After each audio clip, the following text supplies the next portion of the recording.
Berbagai kejanggalan dalam kematian Brigadir Joshua di rumah dinas Kadipropam nonaktif Verdi Sambo diharapkan dapat terjawab dalam proses otopsi ulang. Meskipun Komnas HAM telah mengantongi kesimpulan namun tetap menunggu hasil otopsi ulang. Seberapa signifikan hasil otopsi ulang mampu menunjukkan bukti baru yang menewaskan Brigadir Joshua. Untuk membahasnya lebih dalam kita sudah terhubung melalui sambungan Zoom dengan Ketua Komnas HAM Ahmad Taufan Damanik. Selamat sore Pak Taufan. Selamat sore Pak Taufan. Belum dengar suaranya. Selamat sore Pak Taufan.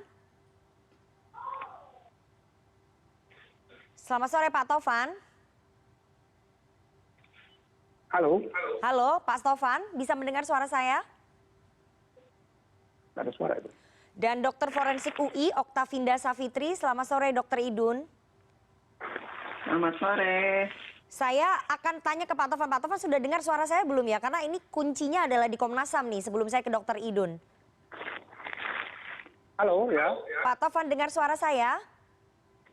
Ya baru dengar. Oke Pak Taufan, Komnas HAM sudah meminta keterangan dari dokter forensik Polri yang mengatopsi pertama kali jenazah Brigadir J. Apakah Komnas HAM mengkonfirmasi dokter forensik soal proses otopsi yang dilakukan sebelum ada izin keluarga Pak?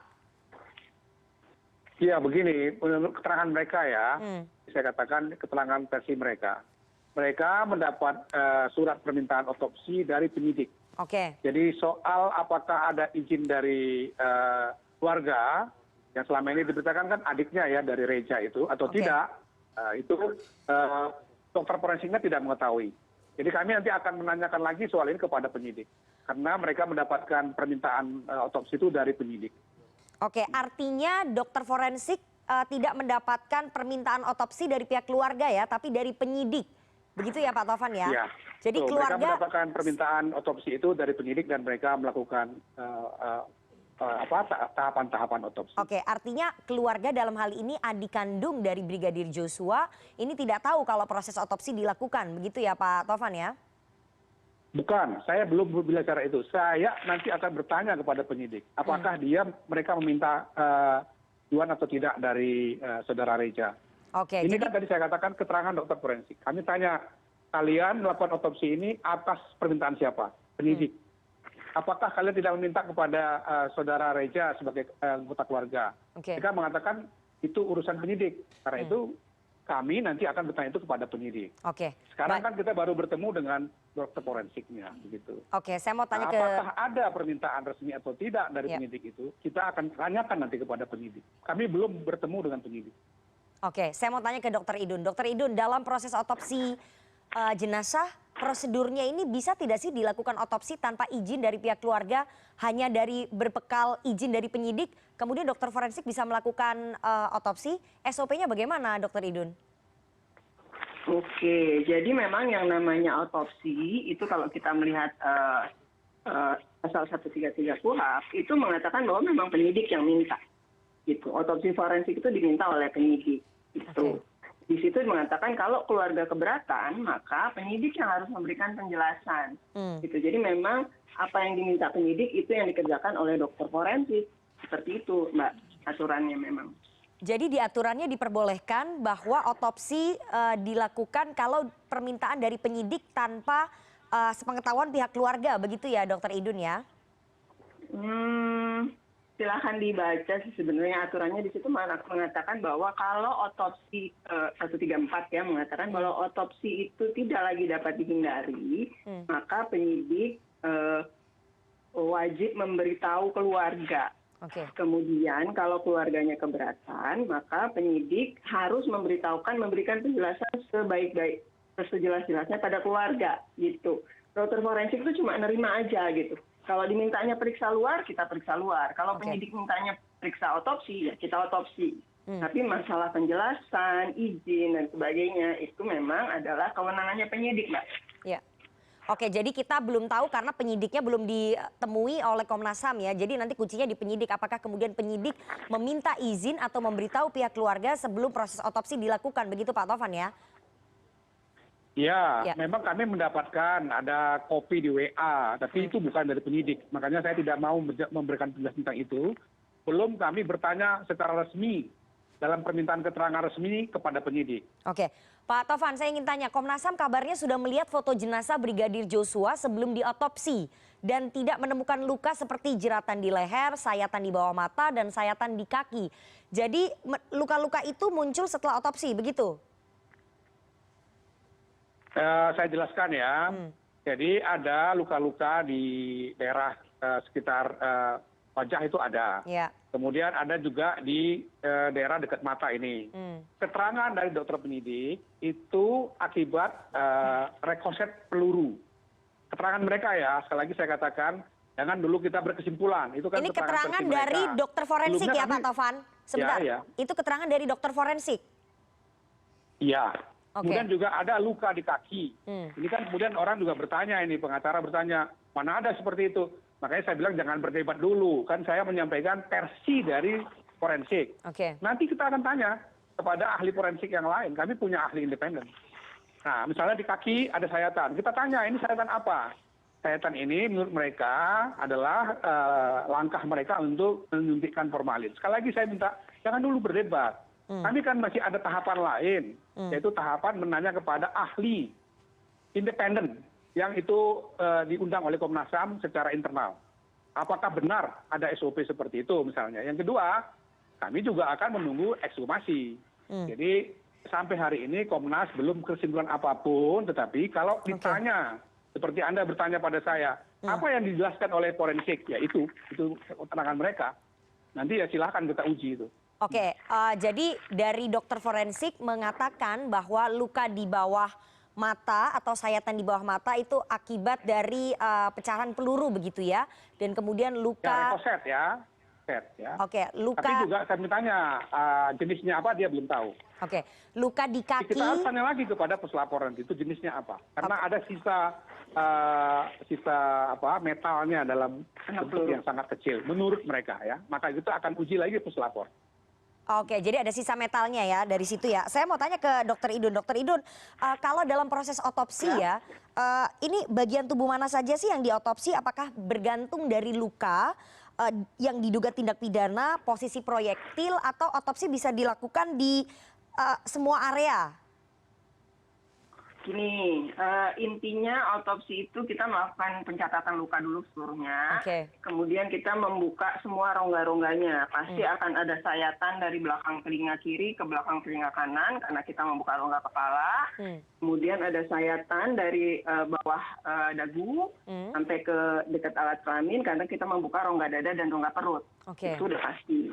Nah, kemudian memang kalau ada indikasi lain, misalnya tadi ada anak peluru di satu tempat, itu kan harus dikeluarkan, diperiksa, diserahkan pada penyidik. Pasti kita akan membuat sayatan di sana, gitu. Atau misalnya kita curiga ada, kalau bukan kasus penembakan pun, misalnya ada luka tusuk misalnya di daerah kaki. Kita kan perlu tahu nih pembuluh darah apa yang kena, gitu, mematikan atau enggak. Maka di daerah kaki itu kan kita buka juga, gitu. Seperti itu prosedurnya, Mbak. Oke, jadi artinya proses otopsi itu memang prosedurnya menimbulkan luka sayatan baru, begitu ya Dokter Idun ya? Kalau saya bisa simpulkan apa yang Anda sampaikan tadi. Ya, betul. Jadi memang menimbulkan luka sayatan baru ya? Ya pasti dibuka, karena kalau nggak kan kita juga nggak bisa periksa organ-organnya dong, gitu ya. Oke. Pak Tovan, ini Komnas HAM kabarnya sudah bisa menarik kesimpulan sebetulnya terkait penyebab kematian tapi memilih menunggu hasil otopsi ulang. Kenapa Pak? Apakah untuk memperkuat hasil otopsi pertama atau bagaimana? Iya, jadi belum ada yang bilang bahwa Komnas sudah membuat kesimpulan itu keliru. Komnas belum membuat kesimpulan. Bahwa dokter forensik sudah mempunyai kesimpulan dan mereka sampaikan pada kami, sekali lagi itu adalah kesimpulan versi dokter forensik. Kami harus hormati dokter forensik itu karena mereka tentu saja ada SOP-nya dan mereka sebagai dokter juga terikat kepada kode etik kedokteran. Tetapi sekali lagi Komnas HAM untuk mendapatkan kesimpulan final, kami masih punya tahapan lagi, ada ekshumasi dan juga meminta keterangan dari ahli yang kami percayai dia memiliki kapasitas dan juga integritas untuk memberikan masukan kepada kami. Oke, Dokter Idun, apakah kemudian proses otopsi itu bisa mengetahui penyebab kematian waktu tepatnya atau mungkin bisa berbeda karena ada perbedaan waktu kabarnya dari waktu kematian begitu? Maksudnya gimana Mbak pertanyaannya? Oke, proses otopsi ini bisa menunjukkan penyebab kematian, kemudian waktu kematiannya itu bisa nggak dari proses otopsi ini? Oke, jadi dari pemeriksaan forensik memang kita bisa justru tujuannya adalah untuk menentukan sebab dan mekanisme kematian. Itu yang utama memang. Menentukan jenis luka dan jenis kekerasannya apa. Itu. Nah, kalau pemeriksaan yang lain itu tambahan-tambahan seperti perkiraan saat kematian atau petunjuk-petunjuk itu bisa diberikan kalau gambaran yang muncul pada jenazah itu khas. Gitu. Jadi tidak ada perubahan-perubahan gitu. Gitu. Tapi kalau misalnya ada apa istilahnya ya, ada kalau mau dibilang manipulasi bukan sengaja ya sebenarnya, tapi misalnya karena dalam proses pengangkutan segala macam, misalnya kaku mayatnya jadi hilang gitu, itu kan kita jadi sulit menentukan memperkirakan saat kematian yang lebih pasti gitu. Oke, jadi kalau misalnya ada yang bilang bahwa keluarga ini kan tidak percaya dengan hasil otopsi yang dilakukan oleh Rumah Sakit Polri, oleh dokter forensik dari Rumah Sakit Polri. Jadi kecil kemungkinan untuk bisa melakukan manipulasi dari hasil otopsi, begitu ya dokter ya? Saya yakin bahwa semua dokter forensik di Indonesia ini melakukan tindakan itu sesuai dengan aturan yang sudah kita tetapkan bersama gitu ya. Jadi pasti sudah mengerjakannya sesuai standar gitu. Tinggal masalahnya kan kita memegang kode etik bahwa hasil yang kita berikan hanya kita serahkan pada penyidik. Jadi kita tidak akan membuka. Jadi kalaupun misalnya beredar di media beritanya ya beda dengan yang kita tulis, kita nggak bisa kemudian mengklarifikasi gitu loh. Karena kita sudah terikat sumpah gitu. Kita berikan daripada Komnas HAM kalau memang diminta gitu kan, pada penyidik kalau diminta gitu. Tapi itu yang kita pegang. Seperti itu sih Mbak. Oke, Pak Tovan, apa sih sebetulnya yang ingin diyakinkan oleh Komnas HAM pada saat proses otopsi ulang besok ini? Ya, tadi terkait dengan spekulasi yang berkembang di masyarakat ya. Apakah meninggalnya Brigadir Yosua ini semata-mata karena tembakan atau ada unsur penyiksaan, kan itu yang pertama ya. Yang kedua tentu kami akan menarik ini semua kepada asal muasal kejadian. Peluru ini dari mana, jenis apa, senjatanya apa, kemudian lebih jauh tentu pelakunya. Nah kalau sudah tahu pelakunya, motifnya apa, kan begitu. Jadi ini tentu akan berkait. Bagi kami ini tidak semata-mata memeriksa tentang jenazah untuk mengetahui sebab musabab kematiannya, tetapi juga akan menariknya untuk memperjelas jalan cerita dari peristiwa ini. Oke. Sampai kemudian pelaku dan motifnya. Oke, jadi proses otopsi ulang itu bisa menggambarkan jalan cerita dan memperkuat begitu ya hasil penyidikan dari Komnas HAM. Apakah kemudian hasil otopsi ulang ini akan sama dengan yang pertama? Kita belum tahu karena itu belum dilakukan. Saya ingin tanya ke Dr. Idun. Dr. Idun, dalam waktu lebih dari 2 minggu, apakah kemudian proses otopsi ulang akan lebih sulit dilakukan apabila jenazah mengalami pembusukan? Yang namanya otopsi ulang itu sama seperti tindakan bedah yang diulang. Sudah pasti akan lebih sulit gitu ya, apalagi kalau kasusnya seperti ini ya, luka tembak atau kasus luka tusuk gitu kan. Nah, kita harus menilai arah alur lukanya di dalam. Itu kalau di otopsi ulang bukannya nggak bisa sih, bisa, cuma nanti prosesnya akan agak lama dan perlu ketelitian dan kehati-hatian begitu. Karena kalau waktu baru pertama kali dibuka, itu kan organ-organnya masih melekat pada tempatnya gitu. Jadi kita bisa melihat langsung arahnya dari mana ke mana gitu. Sementara kalau otopsi ulang, kan semua organ sudah dilepas. Jadi kita melihat ulang organ-organnya satu persatu, kemudian baru memperkirakan arahnya gitu. Jadi prosesnya agak berubah sedikit gitu. Jadi kalau misalnya memang kalau proses pembusukan juga akan membuat gambarannya agak kabur ya. Tapi kalau memang tadi ada keterangan bahwa ini sudah diawetkan, mudah-mudahan proses pembusukannya agak melambat. Sehingga masih bisa ditemukan tadi gambaran-gambaran kelainannya, sehingga masih bisa 2 minggu itu masih belum lama. Jadi mudah-mudahan masih bisa ketemu gambaran luka-lukanya tadi dengan lebih jelas. Oke, artinya dengan pengawetan ataupun penyuntikan formalin yang dilakukan oleh dokter forensik Polri, kalau mengacu ke keterangannya Pak Taufan bahwa luka sayatan di kaki itu bentuk penyuntikan formalin begitu ya untuk pengawetan jenazah. Artinya dan keluarga kan juga melakukan penyuntikan formalin juga begitu ya. Dengan penyuntikan 2 kali formalin ini apakah proses pembusukannya akan jauh lebih lambat atau seperti apa, Dokter Idun? Ya, jadi memang penyuntikan formalin ini tujuannya kan untuk pengawetan jenazah ya, karena memang juga menjadi syarat kalau jenazah itu dibawa keluar kota gitu ya, naik pesawat itu harus diawetkan ya. Sehingga tadi penyuntikan ini tentu akan memperlambat proses pembusukan, walaupun nanti akan tetap terjadi ya pembusukannya gitu, tapi dia akan berjalan lebih lambat. Nanti kita juga mesti lihat petinya, kemudian tempat penguburannya juga itu akan mempengaruhi proses pembusukannya gitu. Kalau daerahnya daerah yang dingin gitu, yang memang tanahnya juga bagus gitu, biasanya juga lebih lambat lagi proses pembusukan. Oke, tapi proses otopsi ulangnya akan lebih rumit begitu ya dan memakan waktu yang lebih lama ya, Dokter Idun ya? Ya, betul. Oke, nanti saya akan tanya juga lebih dalam soal otopsi ulang dan pemeriksaan beberapa orang ajudan dari Verdi Sambo kepada Pak Taufan, tapi kita harus jeda terlebih dahulu. Jangan kemana-mana, tetap bersama kami di CNN Indonesia Newsroom.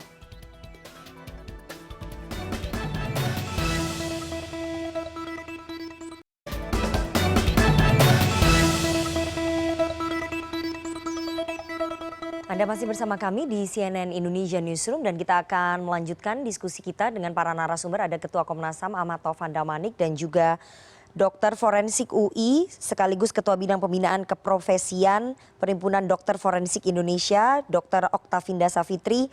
Saya mau ke Dokter Idun lagi, nanti saya baru ke Pak Taufan. Dokter Idun, apakah kemudian otopsi ulang mampu mengidentifikasi penyebab kematian dan mendapatkan bukti-bukti baru? Dokter Idun? Halo, pertanyaannya apa Mbak? Sorry, boleh diulang? Halo, Dokter Idun? Ya. Ya, Dokter Idun, apakah otopsi ulang mampu mengidentifikasi penyebab kematian dan mendapatkan bukti-bukti baru? Ya, saya nggak bisa menjamin itu ya, gitu. Kan saya juga nggak tahu kasusnya seperti apa gitu. Tapi mestinya hasil pemeriksaan ulang itu kan tergantung dari beberapa hal ya. Satu, memang tujuannya mau cari apa itu tadi. Jadi bisa aja memang menguatkan hasil sebelumnya, atau ketemu tambahan, atau mungkin ketemu hal-hal yang lain, atau bisa juga kalau kita otopsi ulang ternyata tadi mayatnya sudah mengalami pembusukan, tempat ya tadi karena udah ada, atau jangan-jangan misalnya ada kafein, apa namanya istilahnya, ada kita nggak tahu mungkin ada binatang atau apa yang merusak gitu di bawah sana gitu.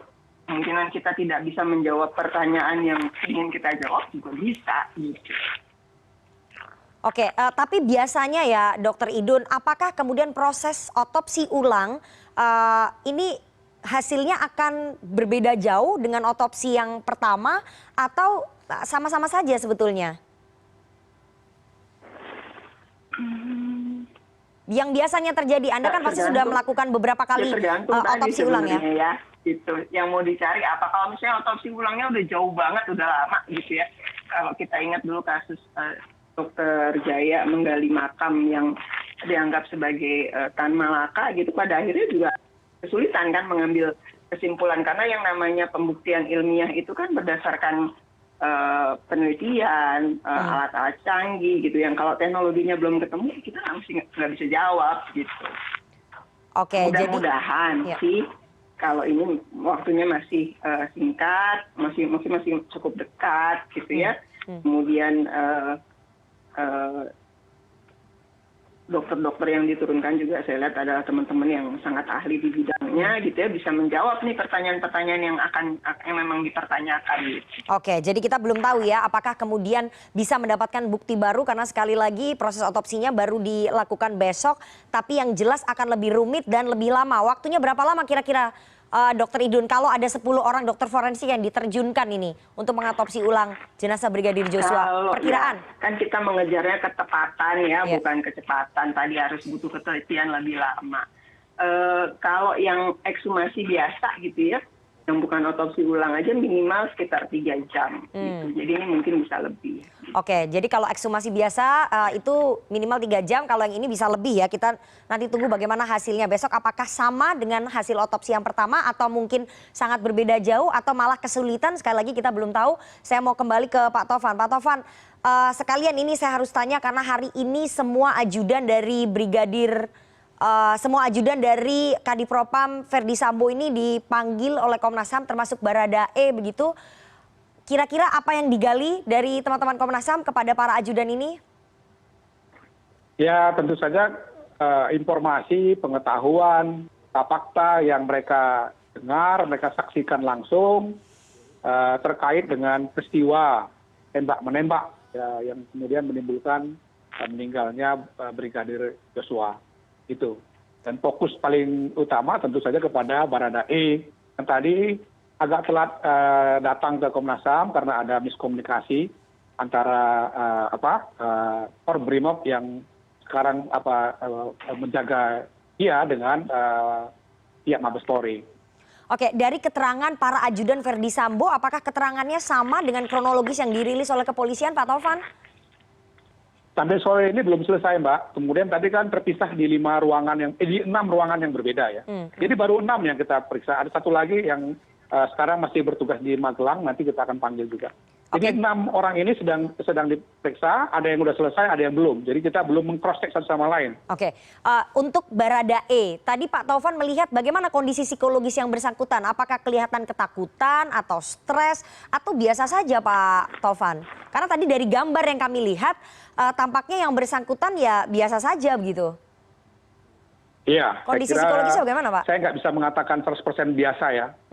Pastilah ada cemasan dan macam terlihat dari wajahnya juga ketika datang. Saya duduk beberapa belas menit dengan dia sebelum kemudian masuk ke ruangan bersama Pak Anam memeriksa. Jadi ya, saya kira nggak bisa saya katakan stabil 100% itu enggak. Tapi bahwa dia kemudian bisa menjelaskan dengan lancar keterangan-keterangan yang dia ingin sampaikan, jawab pertanyaan-pertanyaan kami, iya itu betul. Jadi stabil, bisa menjelaskan, stabilnya tidak 100%, tapi bisa menjelaskan dan menjawab pertanyaan dari teman-teman Komnas HAM, begitu ya Pak ya? Iya.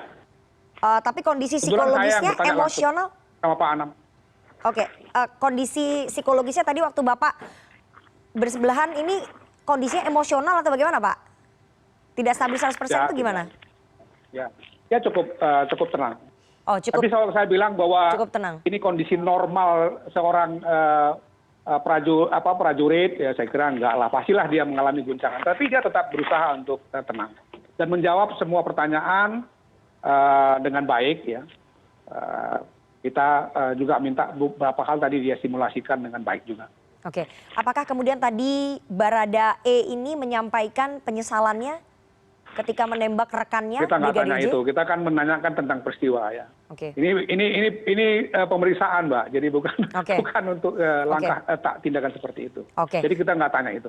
Ya, kita tanyakan bagaimana peristiwa itu menurut dia, dia ketahui, kemudian dari awal sampai kemudian terjadi peristiwa itu, setelah itu seperti apa begitu. Dan kita tentu akan meng-cross-check dengan keterangan-keterangan yang lain. Oke, baik, kita tunggu nanti bagaimana Komnas HAM menyimpulkan ataupun menyampaikan hasil pemeriksaan terhadap para ajudan Kadipropam Verdi Sambo. Kita tunggu ya Pak Tovan hasilnya karena ini ditunggu bahkan dipantau langsung oleh Presiden Joko Widodo ya. Kita tunggu sekali lagi bagaimana hasilnya. Ya, saya barusan dapat telepon juga dari salah satu pihak di sana lah. Menanya perkembangan. Oke, ya, jadi salah satu pihak dari Istana menelpon Pak Tovan untuk menanyakan perkembangan kasus Brigadir Joshua ini ya Pak ya? Ya, dan tetap mendorong kita untuk bertindak seobjektif mungkin. Artinya dukungan dari Presiden, dukungan dari Istana kepada Komnas HAM untuk bisa membuka kasus ini seterang-terangnya. Ya Pak Tovan ya? Ya. Oke. Bagaimana juga keinginan keluarga dan keinginan publik. Oke, kita tunggu nanti bagaimana hasil pemeriksaan yang dilakukan oleh teman-teman di Komnas HAM karena publik menanti transparansi dan juga keadilan bagi keluarga, bagi Brigadir Joshua. Sekali lagi kita tunggu hasilnya dan besok katanya tim Komnas HAM juga akan ke Jambi untuk mengikuti. Sudah berangkat tadi, Mbak. Oh, tadi sudah berangkat ya untuk mengikuti. Tim sudah berangkat. proses otopsi ulang. Oke, terima kasih sekali dua orang narasumber yang sudah bergabung pada sore hari ini. Ada Ketua Komnas HAM Ahmad Taufan Damanik dan juga Dr. Forensik UI Oktavinda Savitri. Saya selalu Dr. Idung dan juga Pak Taufan. Ya, terima kasih Mbak Rifana. Terima kasih.